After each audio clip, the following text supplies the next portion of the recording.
Welcome. I'd really appreciate if you could drop a comment with your thoughts and reactions as you listen. Your feedback helps me craft better stories for you. Detective Laura Adams pulled up to the crime scene, dreading what she might find. The old willow tree loomed overhead, its gnarled branches casting ominous shadows in the moonlight. 2 patrol cars were already parked outside the Jenkins farmhouse, lights flashing red against the inky blackness. She stepped out into the frigid night air, buttoning her coat tighter. The distant howl of a lone wolf sent a chill down her spine. Something wasn't right here. Laura had investigated many cases in her decade on the force, but something about this one made her blood run cold. Inside, she was greeted by her colleague, Officer Tyler. "You're not gonna believe this one, Laura," he said grimly. "Molly Jenkins is gone without a trace." He led her through to the kitchen, where a pool of dark liquid stained the wooden floorboards. Laura crouched down and dipped her fingers in it, bringing them to her nose. Blood. "No signs of struggle that we can see," Tyler continued. "Back door was unlocked, but no footprints in the snow outside. It's like she just vanished into thin air." Laura scanned the room, taking in every sparse detail. A half-drunk cup of tea sat on the table, still steaming. Molly's coat was hung neatly by the door. Other than the blood, it was almost like she had simply walked out and would return any minute. But Laura knew better. Something was very wrong here. In the living room, she found Molly's laptop open on the coffee table. A strange web page was pulled up, bearing a minimalist design and the word Scourge across the top in bold red letters. Intrigued, Laura clicked through the site. A chill ran down her spine as she realized what she was looking at. Scourge was a DarkWeb forum where anonymous users could nominate residents of Willow Creek to disappear. Other users then voted on who would be taken next. And at the top of the latest poll was Molly Jenkins' name in flashing letters, with a countdown clock ticking down the hours until the next abduction. Laura's blood ran cold as she scrolled through past victims. Names she recognized, people who had simply vanished without explanation. Until now, it was all starting to make a horrifying kind of sense. She was dealing with something far more sinister than a single murder or kidnapping. This was the work of a sadistic mind playing a twisted game. She called a tech specialist to trace the site. But it was expertly hidden, bouncing signals across the dark web's network of anonymous routers. For now, the perpetrator remained untraceable. Laura knew she had to work fast before another victim was claimed. But another realization chilled her to the core. Her own name was rising in the latest poll, inching closer to the top spot with each passing minute. That night, Laura barely slept, tossing and turning with visions of Molly's vacant house and the haunting countdown clock on Scourge. She rose before dawn, fueled by coffee and determination. Back at the station, she pored over case files from the previous disappearances, searching for any connection she may have missed. But the victims seemed unrelated. Different ages, backgrounds, lifestyles. It made no sense. Unless the real motive lay elsewhere, buried deeper in Willow Creek's history. Laura delved into old records, finding more questions than answers. Dark rumors swirled of secretive cult activity in the woods decades ago. Could there be a link? She was grasping at straws and she knew it. Time was running out as her name edged closer to one on Scourge's hit list. Laura couldn't shake the feeling that she was missing a crucial piece of the puzzle. Some connection hidden in the town's past that held the key to the present nightmares. She needed to go back to where it all began if she hoped to stop it from ending with her own gruesome fate. But first, she had to stay alive long enough to find the answers. It was a race against the clock she was not sure she could win. The storm hit without warning that night, a howling maelstrom that knocked out power across Willow Creek. Laura sat alone in the dark station, scouring files by flashlight as rain lashed the windows. Her name was now firmly at the top of Scourge's latest poll. Only hours remained. She rubbed tired eyes, fighting to stay focused through sheer force of will. A creak from the hallway made her start, hand flying to her holstered gun. But it was only the old building settling in the wind. Laura chided herself for being so jumpy. She was running on fumes after days with no sleep. A flash of lightning briefly illuminated the screen, and something caught her eye. A faded newspaper clipping, tucked away in a cold case file from decades past. The headline sent a chill through her. Cult ritual leaves, 5 dead in woods. Laura scanned the article by flickering light. It described a gruesome discovery in the forest. 5 bodies arranged in a pentagram, drained of blood, with strange symbols carved into the bark of a towering willow tree above. The cult was never identified. And the case went unsolved. But Laura sensed she had found connection at last. She grabbed her coat and ventured out into the storm, flashlight in hand. The winding forest road was a river of mud, but Laura pressed on through the downpour.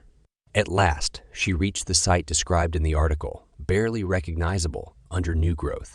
But one gnarled willow still stood sentinel, its branches clawing at the roiling sky. Laura shone her light up the trunk and gasped. Carved deep into the bark was the same symbol she had seen on Scourge, a swirling sigil inside a perfect circle. It could not be a coincidence. She took photos on her phone with shaking hands, hoping they might provide some clue back at the station. But as she turned to leave, a crack of thunder shook the woods. Her flashlight flickered and died, plunging her into absolute darkness. Laura fumbled for the phone, but the screen remained stubbornly black as the storm's fury intensified around her. She was trapped alone in the pitch-black forest, at the mercy of whoever, or whatever, still lurked in these shadows. A noise in the brush made her whip around, gun raised. "Who's there?" she called above the howling wind. No answer but the creak of branches. Laura backed slowly away, senses on high alert. Then, suddenly, a hand clamped over her mouth from behind, dragging her into the blackness as she struggled in vain. Her last thought before losing consciousness was of the countdown clock relentlessly ticking away the last of her time. Laura awoke with a start to find herself bound hand and foot in a dimly lit cabin. 3 silhouetted figures stood over her, faces hidden in shadow. She recognized the outlines at once. The Jenkins, a reclusive family who had lived on the edge of town for decades. They had always been the subject of rumors and whispers. Now it seemed those whispers held more truth than anyone knew. "So, you finally figured it out, haven't you, detective?" said a rasping voice that could only belong to Jacob Jansen. He knelt beside her, gripping her chin in an iron claw. His breath reeked of decay. "We've been waiting for you to put all the pieces together. And now the game ends with your blood on the altar, as it was always meant to be." Laura met his dead, black eyes with a steely glare. "It's not over yet," she growled. With a sudden surge of strength, she headbutted Jacob and wrenched an arm free, grabbing for her fallen gun. A shot rang out, then another, as she rolled across the floor in a desperate struggle. When the smoke cleared, 2 bodies lay still on the wooden boards, but Jacob was nowhere to be seen. Laura limped out into the howling storm, bleeding but alive. She had to make it back to town and sound the alarm before anyone else could fall prey to the Jansens' depraved rituals. As she staggered down the muddy road, a dark shape emerged from the trees behind her. Jacob lunged with a crazed yell, brandishing a bloodied hatchet. Laura spun and fired, catching him in the shoulder. He crashed to the ground with a guttural scream. "It's over," she shouted above the wind. "Tell me why you're doing this before it's too late." Between ragged breaths, Jacob cackled and whispered one final word. "Scourge." Then his eyes rolled back as the light faded from his body. The storm began to pass as dawn broke over Willow Creek, revealing a town in shock at the night's horrors. But for Laura, there was no rest yet. She returned to the station and opened Scourge one last time, determined to uncover its deeper purpose before shutting it down for good. What she found stopped her heart. Staring back from the screen was her own face, with the words "Victory" flashing underneath in triumphant scarlet letters. It had all been a game to Jacob, a twisted power play enacting some depraved revenge fantasy through anonymous terror and blood sacrifice. His final taunt echoed in Laura's mind. We are all just pawns in the game of Scourge.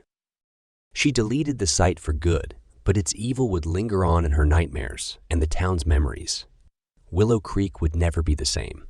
As for Laura, she was left more uncertain than ever about the nature of darkness that lurked in the shadows of even the smallest communities. All she knew for certain was the game had ended, but another player would surely rise to take Jacob's place in time. The game of Scourge was forever. Ivan Petrovich stepped out of the taxi into the frigid Siberian air. All around him, snow-capped pine trees stretched as far as the eye could see. No other vehicles or people were in sight along the deserted road. "This is as far as I go," the driver said gruffly. "Good luck with whatever you're looking for out here." Ivan shouldered his bag and watched the taxi retreat back down the winding road, leaving him alone in the vast whiteness. He pulled up the coordinates on his phone one last time and began the long trek into the forest. According to his research, this remote town was the last known location where shipments from the infamous DarkWeb marketplace Hydra were delivered before its sudden shutdown by international authorities. With the site's administrator, Dmitry Pavlov, still at large, Ivan was determined to find answers about what really happened in the lead-up to Hydra's fall. He walked for over an hour through thick snowdrifts before the first buildings emerged in the distance. His breath formed great clouds before him as he quickened his pace, eager to get out of the biting cold.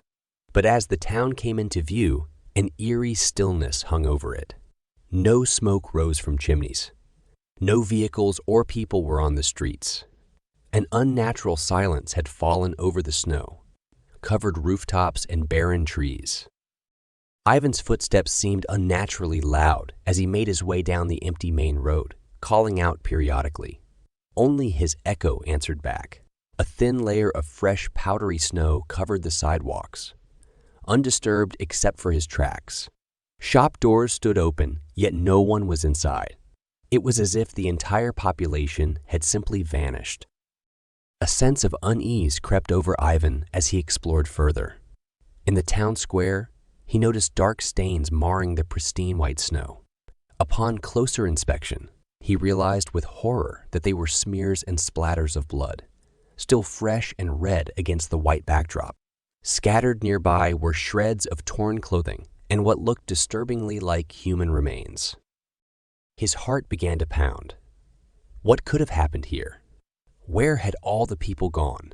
As he scanned the area, a glint in the snow caught his eye. Ivan walked over cautiously and saw it was a set of keys, attached to which was a name tag that read Natalia Sokolova, M.D. A doctor was here. Perhaps she could provide answers if she was still alive. Ivan pocketed the keys and followed the only tracks leading away from the square. His own and a second set of partial boot prints, overlaid with drag marks. They went down a side street and ended abruptly. He slowly turned the corner, dreading what he might find. A guttural roar split the air, and something lunged at him out of the shadows with impossible speed. Ivan cried out and fell backward into the snow, bringing his arms up just in time to block Razor, sharp claws from tearing into his face. Foul breath washed over him as he was pinned under an immense weight. Through his arms, he felt not skin, but something leathery and corded with muscle. He dared to open his eyes. Towering over him was a hulking, misshapen figure, but it was unlike anything human. Stringy tendrils of flesh hung from its distended jaws to reveal rows of serrated teeth. Its eyes burned with feral hunger, yet within their depths flickered a last vestige of humanity, now long lost to madness. This thing had once been a man. Ivan struggled against the creature's immense strength, its claws tearing gashes in the snow around his head. Foul breath washed over him as drool dripped from its jaws onto his face. With a guttural snarl, it tensed its haunches, ready to lunge. A shot rang out, and the creature reared back with an unearthly howl, a bloody wound in its shoulder. Ivan rolled out from under it as another shot caught it in the leg, sending it crashing into the snow. "Run!" cried a woman's voice. Ivan scrambled to his feet and turned to see a figure emerge from a nearby building, a smoking pistol in her hands. It was Natalia Sokolova, dressed in blood-stained medical scrubs and wild-eyed with fear and exhaustion. "Hurry! Inside!" she shouted. Ivan didn't need telling twice. He bolted after her as the creature thrashed in the snow, its howls of rage and pain filling the air. They slammed the door shut behind them and leaned against it, panting. "Thank you," Ivan gasped. "You saved my life." Natalia nodded shakily, hands trembling as she reloaded her pistol with practiced efficiency. "We don't have much time. It will recover soon and more will come." Drawn by the noise, Ivan took in their surroundings as his pulse slowed. They were in what looked like a medical clinic, cabinets and equipment strewn about in disarray. Through a window, he saw at least 3 more mutated creatures limping down the street towards them. "What happened here?" he asked. "Where is everyone?" Natalia took a steadying breath. A week ago, people in the town started getting sick. At first, it was flu, like symptoms, fever, vomiting, but it progressed rapidly. Within days, they were delirious, violent. Their bodies changed, mutated. By the end of the week, almost the entire population was infected. Autopsies, trying to understand what was causing this, but it was like nothing I'd ever seen. Nothing in the medical literature either. She gestured around the ruined clinic. "This is where they brought the first cases. But we were completely unprepared for what came next. They became feral, attacking anyone in sight, ate the dead. I barely escaped with my life, but I've been hiding here, treating the wounded, trying to find a cure. But it's too late for most of them now. They're not human anymore." A crash from outside made them jump. The creatures had reached the clinic and were throwing themselves against the barricaded doors and windows, shaking the building with their impacts. "We don't have much time," said Natalia grimly. "If those things get in, we're dead. We need to get to my lab. Keep looking for answers before the infection spreads beyond this town." Ivan met her determined gaze. "Then let's go. I'll help you however I can." They gathered what supplies they could carry, medical kits, weapons, notes, and prepared to make a run for it under cover of darkness. As they waited for night to fall, Ivan showed Natalia the clues he had found that linked this town to Hydra's mysterious benefactor, Dmitry Pavlov. A plan began to form. Somewhere out there, Pavlov held the key to understanding this nightmare, and they were going to find him before the whole world fell prey to the monsters he had unleashed. Under the cover of night, Ivan and Natalia slipped out the back door of the clinic. The streets were eerily silent, except for an occasional howl in the distance. They hurried through back alleys and side streets, avoiding the main roads where more creatures likely prowled. Natalia led the way to her lab on the outskirts of town. As they walked, she told Ivan what she had learned from her autopsies. The infected tissues showed signs of rapid mutation at a cellular level, accelerated beyond anything normal. Their brains also deteriorated quickly, reducing higher functions. "It's almost like something is reprogramming their very DNA," she said grimly, "rewriting who they are, turning them into monsters." A noise in the alley ahead made them freeze. 2 hulking silhouettes shuffled towards them, drawn by their voices. "Run!" Natalia shouted. They sprinted down side streets as best they could on the icy ground, the creatures' howls growing closer behind them. Darting around a corner, Ivan spotted a boarded-up storefront up ahead. "In here," he panted, pulling Natalia inside just as clawing sounds scraped the door. They leaned against it, catching their breath. The creatures threw themselves against the other side, shaking the flimsy boards. But after a few minutes, the sounds faded as the monsters lost interest and shuffled away. Ivan turned to survey their refuge. Dusty shelves and counters hinted it had once been a general store. A set of stairs led up to what was likely the owner's living quarters. "Let's check upstairs," he whispered. "Maybe we can find a way out through the windows to circle around." Climbing carefully, they emerged onto a small landing. 2 doors faced each other, one open to an empty bedroom, the other closed. Ivan tried the handle, but it was locked tight. "Stand back," said Natalia, raising her pistol. The lock splintered under a single shot. Cautiously, they entered what seemed to be a home office. Filing cabinets and bookshelves lined the walls, papers strewn across a large desk under a single dangling light bulb. Ivan rifled through the papers and froze. Spread across the desk were meticulous notes and diagrams of mutated cells and tissues. Charts mapped the progression of symptoms in test subjects. His blood ran cold as he picked up a document with a familiar logo, the Hydra spider symbol. "Natalia, look at this," he said grimly, passing her the papers. This was no ordinary home. It was a secret lab. She scanned the documents, paling. These experiments, the level of detail, the methods used. This was no amateur. Someone was intentionally engineering this infection, studying its effects. Her eyes widened. "Unless I'm very much mistaken, these notes are from Dmitry Pavlov himself. He's here, or he was recently." A crash from downstairs made them jump, followed by guttural snarls. The creatures must have found another way in. "We need to get out of here," said Ivan urgently. "But first, grab anything that could be useful from the lab. We might find answers, or a cure." They stuffed files, samples, and equipment into bags, just as heavy footsteps pounded up the stairs. With no other exit, Ivan braced the office door with a desk as the first mutated form slammed against it. "Hurry!" he shouted over the creature's howls, "before this whole place comes down on us." They fled downstairs as the door splintered. Darting through the shop, they spotted a delivery entrance at the back and burst through just as the office door caved in behind them. They ran into the night, the monster's rage, filled cries fading behind as they put distance between themselves and the secret lab. Somewhere out there in the wilderness, Pavlov was continuing his gruesome experiments, and they were going to find him.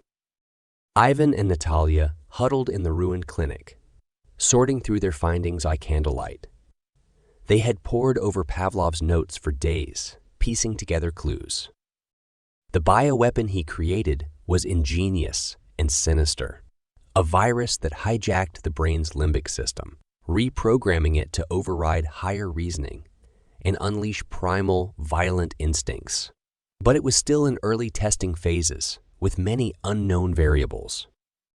"If we can understand how it works on a molecular level, there may be a way to stop it," said Natalia hopefully. "But we need better resources than this place. Pavlov's main lab is our best chance." Ivan nodded. According to the documents, it was located deep in the forest, well away from prying eyes. With the town overrun, it was their only option. Come dawn, they would set out. Under the pale light of morning, Ivan and Natalia gathered their meager supplies and ventured into the woods. Heavy snow muffled their footsteps as they picked their way through the dense pines. After hours of trudging through deep drifts, Ivan spotted a nondescript metal building up ahead, partially obscured by trees. They approached cautiously and peered through a grimy window to see rows of cages and equipment within. "This is it," whispered Natalia, Pavlov's lab. "Now we just need to find him." Circling the building, they spotted a set of fresh tracks leading away and followed them to a second, larger structure further back. A faint glow emanated from within. Be ready for anything, Ivan warned as they crept to the entrance. Inside was a nightmare scene. Cages lined the walls, holding mutated townsfolk in varying states of deterioration. Pavlov stood with his back to them, hunched over a lab table engaged in some gruesome experiment. "It's over, Pavlov," called Ivan grimly, training his pistol on the man. "Turn around slowly with your hands up." Pavlov froze, then slowly straightened and turned to face them, smiling coldly. "So, you found me at last. I must say I'm impressed. Not many could have survived this long against my beautiful creations." He gestured grandly at the cages. "But the game ends here, I'm afraid. You see, you've come just as I'm preparing to take my research to the next level and share it with the world. Why contain such brilliance to this backwater? The whole globe will soon bask in my glory." In a flash, he pulled a syringe from his coat and jabbed it into his neck, emptying the contents with a manic grin. "No!" cried Natalia, but it was too late. Pavlov's eyes rolled back in his head as he convulsed. When he looked up again, only madness remained. All traces of humanity fled from his features. With an unearthly howl, he leapt at them, claws and teeth bared. The final battle had begun. Ivan threw himself sideways as Pavlov's mutated form barreled past, crashing into cages that buckled under the impact. Snarling creatures spilled out, adding to the chaos. "Run!" he shouted at Natalia, firing at the monsters. She bolted for the exit while Ivan laid down covering fire. But Pavlov was already recovering, lunging to cut off her escape. Ivan raced after them, reloading on the run. Ahead, Natalia scrambled under Pavlov's grasping claws and rolled to her feet, whirling to face the monster her former patient had become. Pavlov charged with impossible speed. At the last moment, Natalia dove aside, coming up with a heavy wrench. As Pavlov skidded past, she swung with all her strength. There was a sickening crunch and Pavlov staggered, one leg bent at an unnatural angle. But he was far from finished. With a roar of rage, he rounded on Natalia again as she backed away, wrench raised defensively. Ivan took aim and fired, the shot catching Pavlov in the shoulder. He reeled back just long enough for Natalia to dart past. "Run!" Ivan yelled again.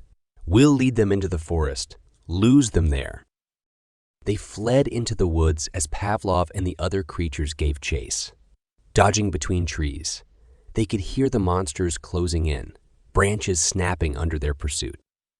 Ahead, the trees suddenly opened onto a steep ravine. Natalia scrambled down one side while Ivan slid and rolled, barely keeping ahead of slashing claws. At the bottom, they turned to see Pavlov and two others peering down, hesitating at the edge. "Come on," taunted Ivan. "Finish what you started."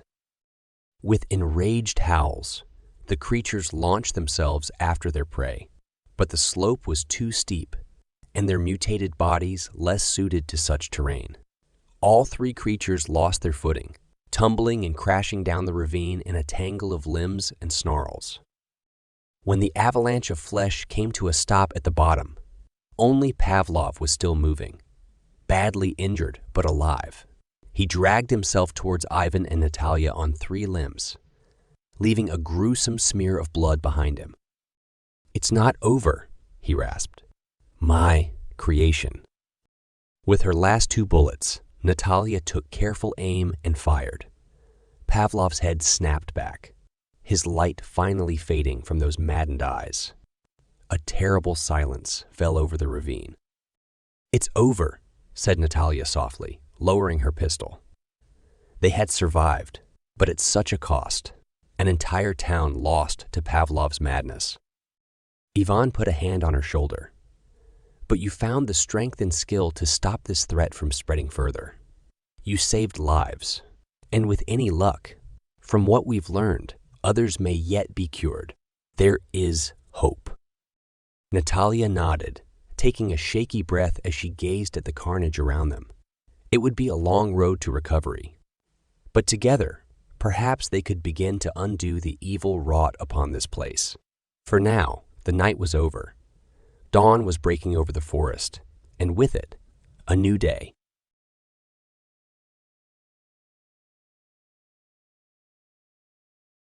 Agent Michael Taylor stared numbly at the computer screen, his mind reeling. The anonymous tip had led him here, to this dark corner of the internet, a place where depravity was bought and sold without remorse. Manacle. The name alone sent a chill down his spine. As he scrolled through listings for advanced restraint devices, a sick feeling twisted in his gut. Someone was using these to contain human beings, to traffic in suffering itself. One listing caught his eye. Details that seemed too specific to be coincidence. A young woman, mid-20s, with a distinctive birthmark on her left shoulder. Hair color and estimated height matched as well. Emily. His fingers trembled as he clicked to enlarge the photo. Pixelated and grainy as it was, he knew with dread certainty it was her. His sister, who had vanished without a trace 8 long years ago, was still out there, alive. But where? And in what condition? The clinical listing gave no hints, only boasting of her compliance and lack of behavioral issues, as if she were livestock, not a human being. Rage and grief warred within him, but he took a steadying breath. Losing control would not help Emily now. He needed information, and this dark corner of the internet was his only lead. Creating an anonymous profile, Michael navigated to the seller's page. Going by Mephistopheles, they offered a variety of services alongside their inventory of victims. Private messages were encrypted, offering a layer of plausible deniability. Pretending interest, Michael inquired about Emily's availability and was granted a glimpse at an even more disturbing subforum. Live auctions hosted in encrypted group chats where buyers could observe and bid on terrified victims in real time. As he watched in horror, something shifted within him. A steely resolve took hold. He would not stop, no matter the cost, until he found his sister. Mephistopheles would lead him to her, one way or another. Over the next weeks, Michael infiltrated deeper, using each response as a breadcrumb trail. Technical clues within the infrastructure and passing references hinted at a vast criminal organization, not just a lone profiteer. They were watching too, subtle warnings appearing whenever he probed too deeply. It was a game of cat and mouse, with Emily's life, the ultimate prize. Each move brought him closer to her physical location, but also narrowed the window before his presence was detected. Time was running out. In a remote server farm, hidden alarms blared as intruder protocols engaged. Someone had found them at last, but this time the hunter had become the hunted. The dimly lit corridors echoed with each of Michael's careful footsteps. Every sense was on high alert as he navigated the maze of servers beneath the abandoned warehouse. According to logs from the last encrypted chat, this was the source of Mephistopheles' online activities, and from hints dropped in their cryptic exchanges. Also, the headquarters of their human trafficking network. Michael had tracked infrastructure clues to this run. Down Industrial Park on the outskirts of the city, slipping past lax security under cover of night. Now inside, the oppressive atmosphere seemed to leech all hope. What horrors lay behind these faceless doors? He tried not to imagine Emily's ordeal, clinging to faith she was still breathing. A faint glimmer caught his eye, an open server room down the hall. Stealthily approaching, the glow of dozens of hard drives came into view, row upon row stacked floor to ceiling, humming with terabytes of encrypted data. His sister's fate could be within reach. Booting up a terminal, Michael got to work cracking passcodes and bypassing firewalls. Each layer revealed more depraved secrets, records of transactions, hidden cameras documenting the victims. Stomach churning, he delved deeper. Then he found it. A folder labeled ET inside, photos of Emily over the years. Still shots from disturbing videos, proof she had survived this long. but also an unspoken threat. His presence had been anticipated. Footsteps suddenly echoed from the corridor, approaching at a run. Michael swore under his breath, frantically copying data to an encrypted drive. Almost there. A shadow fell across the entrance as a hulking figure blocked the exit. Well, what do we have here?" A silky voice drawled. Michael slowly turned to face the man, taking in his tailored suit and cruel smile. "I've been expecting you, Agent Taylor. I'm Claude, pleased to finally meet in person." Rage boiled within Michael, but he kept his voice even. "Where is she? What have you done with my sister?" Claude merely chuckled, all in good time. "But first, I think a tour is in order, don't you?" Two armed guards materialized, training weapons on Michael. He had no choice but to surrender his weapon and follow. Mind racing. The facility was a maze, corridors twisting into a dizzying labyrinth. Finally, Claude stopped before a heavy steel door. "Behind this door lies the heart of my operations. I'm sure you'll find it illuminating." With a mocking flourish, he punched in the access code. The door slid open to reveal an underground arena, tiered seating, rising up around a sunken pit. And in the center, bound and gagged, Emily. Her eyes met Michael's, pleading silently for rescue. It was then he noticed the other figures scattered throughout the room, strapped into restraints, and the cameras lining the walls, broadcasting it all to the dark web in real time. He was trapped in Claude's twisted game. The Kingpin's voice echoed over hidden speakers. "Ladies and gentlemen, the main event is about to begin. Agent Taylor has eluded me for so long, but now the hunter will face his greatest challenge. If he can survive the arena, his sister goes free. But if he fails..." The pit began to fill with water as mechanical sounds rumbled, something rising from the depths.